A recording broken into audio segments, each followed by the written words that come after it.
네. 오늘 읽은 본문 말씀은요, 우리가 잘 아는 말씀이에요. 잘 읽기도 하고 또 암송도 하는 그런 말씀인데, 그런 말씀 쳐놓고는 뜻을 정확하게 이해하기 어려운 본문이기도 합니다. 그래서 함께 좀 우리가 생각을 해보도록 하겠습니다. 대학 동창 남자 둘이 만나서 이야기를 했어요. 한 친구가 묻습니다. 야, 너 옛날에 그 데이트하던 그 여자랑 결혼했냐? 아니면 아직도 혼자서 밥 해먹냐? 이렇게 이제 물었어요. 그러니까 그 친구가 뭐라고 대답하냐 하면, 결혼했지. 결혼은 했는데 밥은 아직도 내가 해먹어. 그랬다고 그래요. 밥을 남자가 해도 돼요? 안 돼요? 해도 되죠? 이걸 밥을 요즘은 가사를 남자가 돕는 게 제가 볼 때는 당연하다고 생각합니다. Say amen. 아멘 하셔야 되는데, 그죠? 그거는 문제가 없는 것 같아요. 남자가 이렇게 가사를 돕고 그러는 거는, 그거는 여기서 말하려는 게 아니에요. 가사를 남자가 하냐, 안 하냐, 그거는 또 각 가정의 문화가 있으니까 그거에 대해서는 말하려는 것이 아니고요. 핵심은 달라진 게 있냐, 없느냐 하는 거예요. 변화가 있냐, 없느냐 하는 거죠. 10년 전이나 지금이나 달라진 게 없다면 그거는 문제라는 얘기입니다. 우리가 예수를 믿는데 10년 동안 예수를 믿고 20년 동안 예수를 믿습니다. 그런데 10년 전이나 20년 전이나 내 삶의 모습에 변화가 없다면 그건 우리가 깊이 생각해야 할 그런 문제입니다. 우리 기독교의 핵심이 부활이라고 제가 지난주에 말씀드렸어요. 부활은 살아있는 거 아니에요. 부활이 우리 안에 들어오면 우리도 살게 되는 줄로 저는 믿습니다. 우리가 살아있는 존재잖아요. 살아있는 존재는 달라집니다. 살아있는 존재는 변화하게 돼 있어요. 죽은 것은 변화하지 않지만 살아있는 것은 달라지고 살아있는 것은 변화한다는 얘기예요. 내 삶이 무기력했다면, 힘이 없다면, 되어지는 대로 살았다면, 그냥 흘러가는 대로 살았다면, 예수 그리스도의 부활이 나를 건드리면 달라져야 되는 거예요. 조금 변화해야 하는 거 아니냐, 그런 이야기입니다. 어떤 그 친구들이, 오래된 친구가 만나서 이야기를 하는데, 한 사람은 최근에 교회를 나가고 한 사람은 이제 여전히 교회를 안 나가요. 그러면 이제 교회 안 나가는 친구가 보통 하는 말이 있죠. 야, 넌 예수 뭐로 믿니? 너는 교회 왜 나가냐?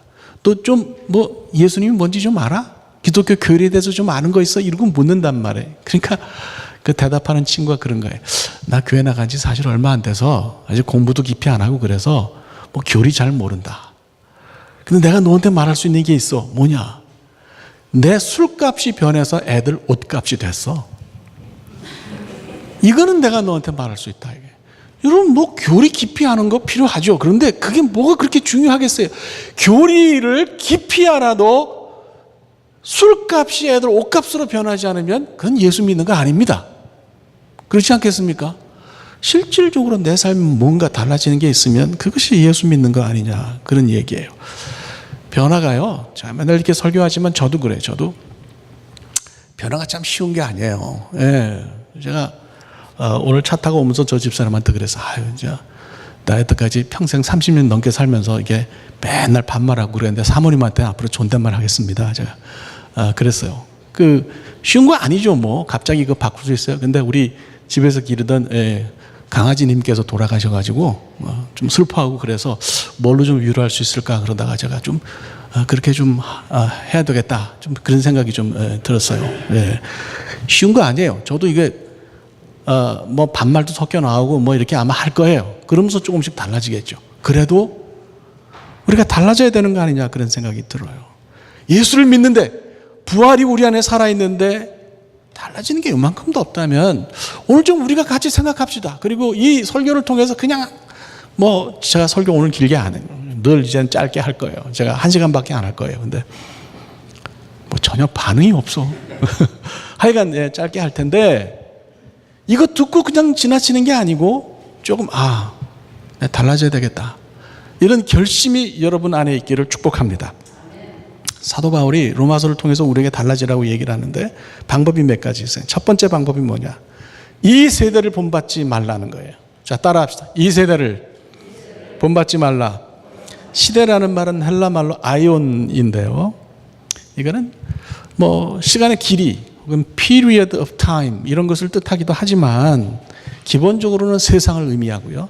특별히 하나님과 관계없는 세속적인 세상을 이야기할 때 아이온이라는 표현을 잘 씁니다. 세상이요, 나쁜 건 아니에요, 다. 그렇죠? 세상에 좋은 것도 있고 안 좋은 것도 있어요. 우리가 세상에서 밥 벌어먹고 살잖아요, 이래가지고. 근데 세상을 무조건 나쁘다고 말할 수 없잖아요. 세상이 좋은 게 있어요.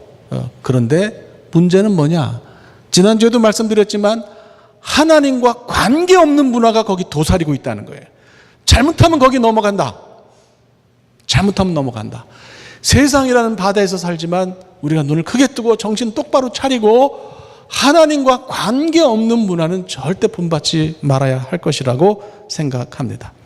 본받는다는 말은 헬라말로 소스케마티조라 그러는데요. 뭐 헬라어는 그냥 아유 저 김 목사 오늘도 또 잘난 척 하는구나 이렇게 생각하시고 귀에 담지 마세요.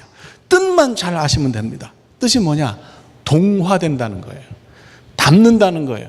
비슷하게 된다는 거예요. 여러분 비슷하게 되는 일이 이게 뭐 있을 수밖에 없어요. 그죠?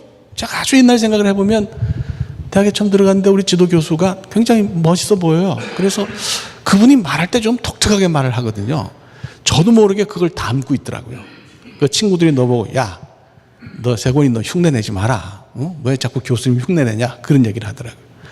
데이비드 로스 목사님이 한국에 오셔가지고 처음에 예선단을 시작하셨는데요. 이분이 미국 사람 치고는 한국말을 너무 잘합니다. 거의 그냥 뭐 녹음한 것만 들으면 이게 미국 사람인지 한국 사람인지 잘 모를 정도로 한국말을 잘하는데 아무래도 외국 사람이 한국말 하는 거니까 말이 조금 묘해요. 이상해요. 그런데 재밌는 거는 거기서 성경 공부를 한 사람들이 다 로스 목사님 말하는 투를 닮아가더라고요. 그거 참 그렇죠. 네. 여러분 좋은 거를 닮는 거는 괜찮아요. 여러분에게 좋은 모델이 있으면 여러분 닮으시기를 축복합니다. 김세곤 목사 많이 닮으시기 바랍니다. 아멘 안 하나? 왜 아멘을 하니? 이런 때 아멘을 해야 여러분들이 좀 그런 내가 힘나 설교를 하지. 예. 자, 하여간 좋은 게 있으면 여러분 그건 닮아야 되지 않겠나 이렇게 생각해요. 그런데 나쁜 것을 닮으면 안 된다. 나쁜 거랑은 비슷해지면 그거는 안 좋다고 하는 얘기. 사람이 굉장히 희한합니다. 몸에 좋은 음식이 맛이 있습니까? 없습니까? 그래, 누가 절 보고 그래요. 다이어트에 성공한 사람하고는 친구하지 말라고. 너무 독하다고. 맛없는 음식을, 아니, 다이어트에 성공한 사람이 저한테 한 얘기예요. 그러니까 괜찮아요. 이런 얘기 해도. 예. 맛없거든요. 몸에 좋은 음식은 맛이 없어요. 그렇잖아요? 그런데 몸에 안 좋은 음식은 맛이 있어요.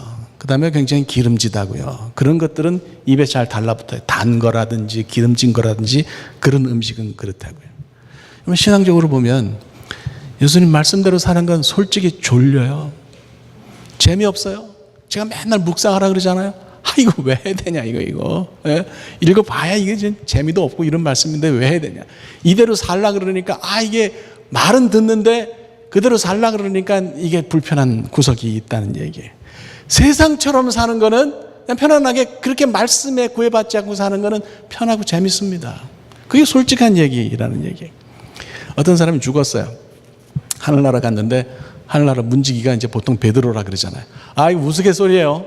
심각하게 듣지 말아요.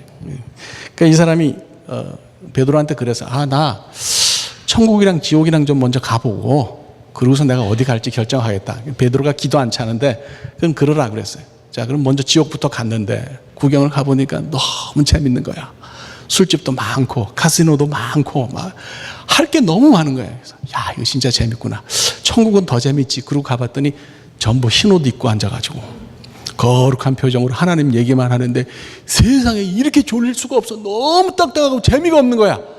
그래서 이 사람이 베드로한테 뭐라 그랬겠어요? 난 지옥 가겠다고.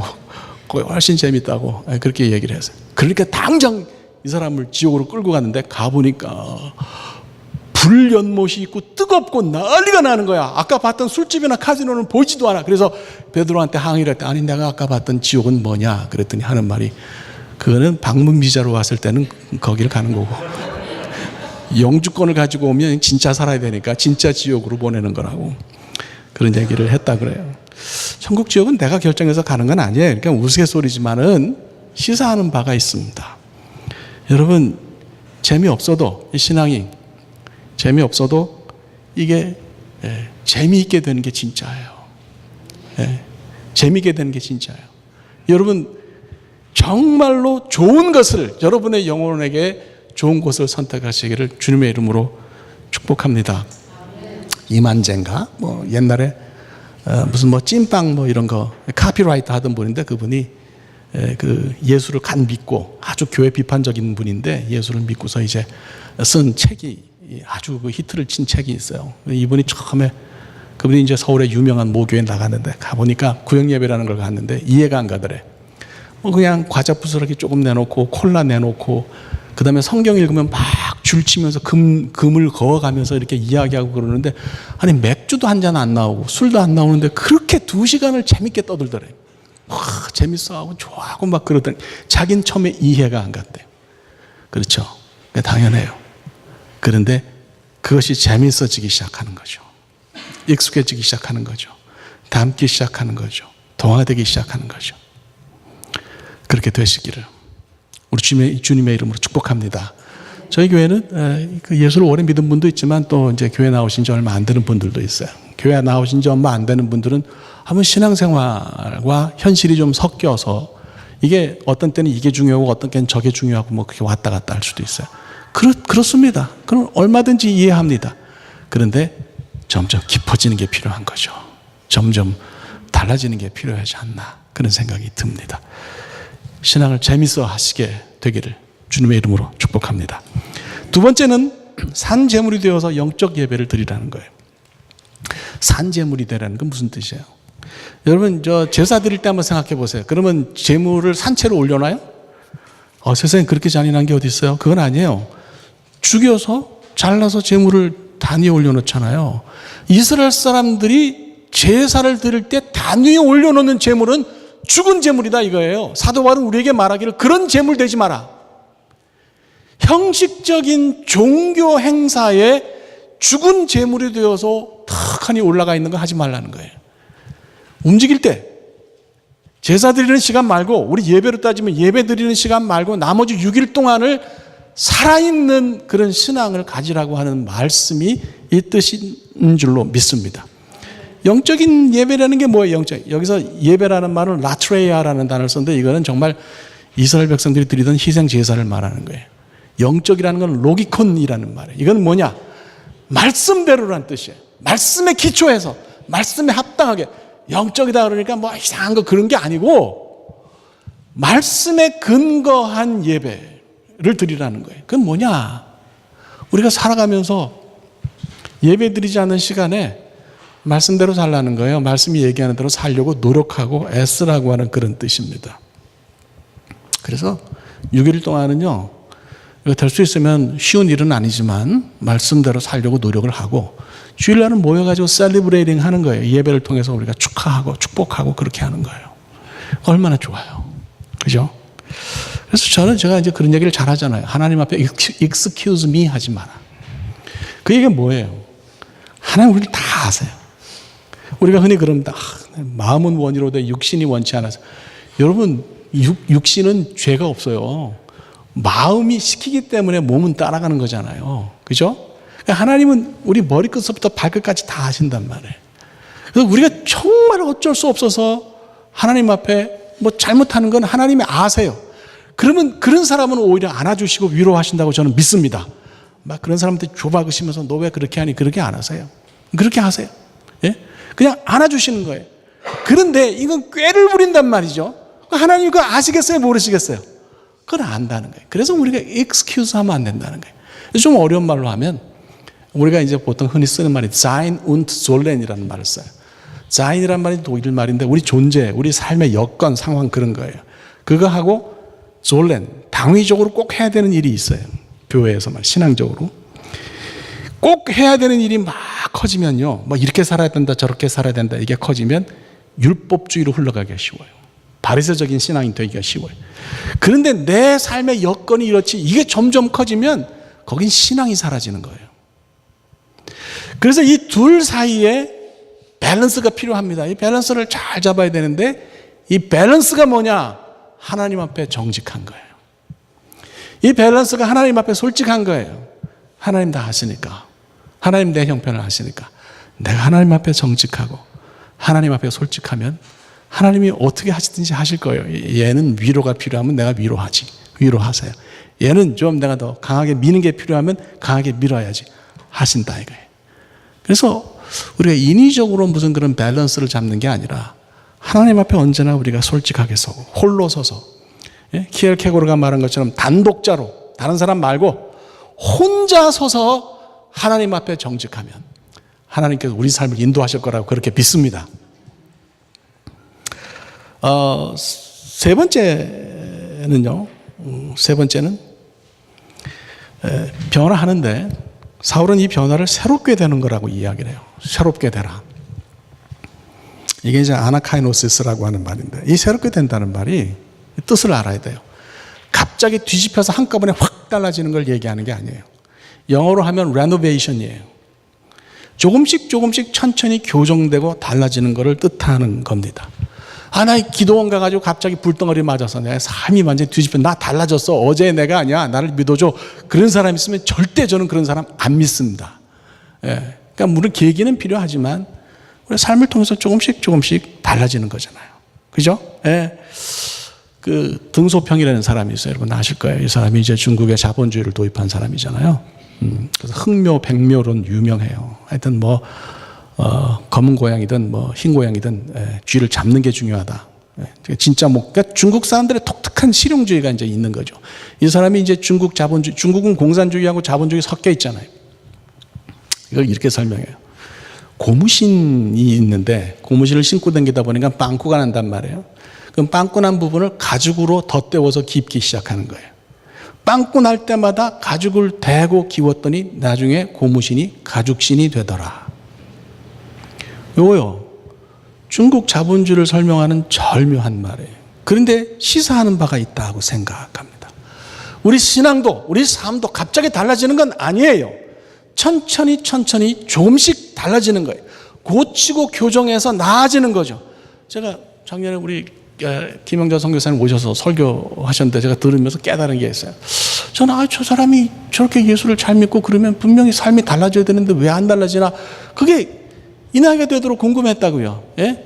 공부를 그렇게 했는데도 궁금했다고요. 근데 그때 깨달았어요. 뭐냐, 성령의 열매도 처음에 맺히면 쉬고 떨다. 이게 익으려면 시간이 걸린다는 거예요. 사람에 따라서 걸리는 시간은 다 다르겠지만 그렇구나 하고 제가 깨달았습니다. 제 친구가 이제 보낸 글 제가 고맙다 하니까 계속 보내. 제가 이 설교는 안 보내니까 이런 얘기 하는 건 모르겠지. 근데 제가 모아놨어요. 좋은 게 많아서. 근데 거기 그런 얘기가 있어요. 달력을 넘기다가 손을 베었다는 거예요. 소위 페이퍼컷이 된 거죠. 그러니까 이제 아프잖아요. 이게 종이에 이게 손이 이게 상처가 나면 아프더라고요, 저는. 그러니까 이제 그 어머니가 그걸 보고 웃으면서 약을 발라주시면서 그런 얘기를 하셨다는 거예요. 시간이라는 게 원래 날카로운 거야. 이 얘기를 듣는데 그렇구나 하는 생각이 들었어요. 시간은 날카롭습니다. 금방 지나갑니다. 우리가 이 시간을 그냥 대충 살면 시간에 베일 수도 있어요. 그러니까 천천히 한다라는 말은 안 한다와는 다른 뜻이에요. 그냥 나중에 좀 계기가 있겠지. 그때 가면 하지. 아무것도 안 하는 것은 천천히 달라지는 것과는 다른 얘기입니다. 천천히 조금씩이라도 매일 뭔가 하면 절대 시간에 베일 일이 없다고 저는 믿습니다. 우리의 시간을 지배하고 우리 삶이 조금씩 달라지지 않겠나 그렇게 생각합니다. 마지막으로요. 우리가 변화하려면 사도 바울이 어떻게 권면하느냐 하면 하나님의 뜻을 분별하라 그래요. 여러분 하나 물읍시다. 솔직히 우리 편안하게 우리 솔직하게 얘기 잘하잖아요. 하나님 뜻 분별하는 게 가능합니까? 죄야 미샤오니 그러면 하나님이 뒤통수를 툭툭 치면서 내 뜻은 이거야 그러고 말씀하십니까? 그렇지 않죠. 그렇지 않아요. 하나님 뜻을 분별한다는 거에 대해서 저는 회의가 많아요. 그 사람이 어떻게 하나님 뜻을 분별하겠어요, 정확하게. 그런데 마치 하나님 뜻은 자기만 알고 있는 것처럼 이야기하는 사람들이 왜 그렇게 예수 믿는 사람들 중에는 많은지 모르겠어요. 그렇죠? 저는 그런 얘기 하는 것을 이해는 하는데 우리가 하나님 뜻을 100% 알아서 분별할 수는 없다고 생각하는 사람입니다.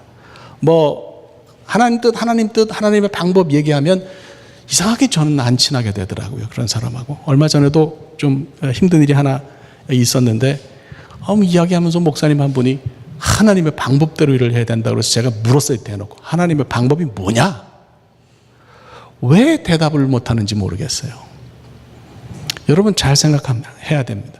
우리가 뭘 어떻게 알아서 하나님의 뜻대로 이것을 분별하겠냐 하는 얘기예요. 분별하라는 말은 이게 절대 분별하라는 뜻이 아니에요. 이 헬라말 도키마조는 증명한다는 뜻입니다. 하나님 뜻을 모르니까 성경에 나와 있는 하나님 뜻대로 살면서 하나님 그 뜻, 성경에 있는 말씀대로 산다는 것을 증명하라는 얘기예요. 증명하다 보면 달라진다고 하는 그런 이야기입니다. 그래서 이 말씀을 정확하게 번역하면, 제가 번역하면 이런 뜻이에요. 새롭게 변화되어 하나님의 온전한 뜻을 증명하십시오. 성경에 있는 대로 살려고 애써서 이걸 증명하는 게 우리가 해야 될 일이에요. 하나님 뜻을 찾으려고 하기보다 성경에 다 있잖아요. 성경에 있는 그 뜻대로 살아서 이것을 증명하라고 하는 얘기예요. 내가 그렇게 살지 못하면서 다른 사람에게 그렇게 살라고 할 것이 아니라 내가 먼저 증명하면 역사가 일어날 거라고 믿습니다. 그 옆에 있는 사람한테 좀 뭔가 다른데? 말은 정말 중요한 것 같지 않아요? 제가 늘 얘기하지만 말은 정말 중요한 것 같지가 않아요. 네. 우리 삶에서 성경의 모습이 나오면, 행동이 나오면 그게 정말 중요하지 않은가? 우리 다 부족하죠. 누가 완벽하겠어요? 저부터 시작해서 우리가 다 부족하고 100% 말씀대로 못 살아요. 그래도 매일매일 조금씩 애쓰고 노력하면 대성공이라고 그렇게 믿습니다. 자, 4가지를 기억합시다. 첫째로, 좋은 거는 재미없어요. 그래도 좋은 것에 동화되시고 좋은 것을 재밌어 하시게 되기를 바랍니다. 두 번째로, 평소에 잘하자. 그죠? 그러니까 매일매일의 삶에서 하나님 마음에 들도록, 눈에 들도록 잘하자. 그죠? 그러니까 하나님이 잠깐 밀어놓고 6일 동안 하나님 없이 살다가 주일을 와서 드리는 예배는 하나님이 기뻐하실까요? 전 늘 그런 생각을 많이 합니다. 그건 좀 아니지 않을까? 그러니까 세상 속에 나와 교회에 나는 다른 사람이다. No way. 어쩔 수 없지만, 그래서 어쩔 수 없어 그렇게 할 수도 있지만 그건 아니지 않냐. 그는 신앙이 아니지 않냐. 그런 생각이 들어요. 그래서 이재철 목사님, 이제 은퇴하셨잖아요. 그분이 그런 얘기를 해서 예수 믿는 사람은 좀 도 닦는 것처럼 살아야 된다. 그게 와서 닿으세요? 네. 그런 면도 우리에게 필요하다고 믿습니다. 세 번째로는 천천히 하자. 급히 먹는 밥이 체한다. 조금씩 달라지면 좋겠다. 네 번째로, 그렇게 해서 달라진 모습을 증명하시기를 바랍니다. 입증해야 돼요. 저 김세훈 목사 저 사람 말은 그럴듯하게 하는데 삶을 보면 형편없단 말이지. 행동은 영 아니다. 그러면 무슨 의미가 있겠어요? 그죠? 그건 여러분 이런 거예요. 예를 들어서 저는 술, 담배를 죄와 관련해서 생각은 안 해요. 그런데 제가 그게 죄는 아닐지라도 우리 한국교회 문화가 있잖아요. 골목에 숨어가지고 담배를 숨어서 이렇게 피고 있는 거를 봤다 이게. 누가 우리 이두순 권사님 봤다 이게. 예를 들면 이 권사님 그래도 교회 나오시겠어요? 이 교회? 웃으시잖아요. 웃기고 있네 그러시는 거예요. 제가 표정이 안 나온다는 거예요. 그렇죠? 그러니까 말은 그럴듯하게 제가 해도 삶에서 그런 거를 안 보이면 소용이 없다 그런 얘기. 여러분 하나님 말씀대로 살아서 증명하시기를 축복합니다. 자, 찬양합시다.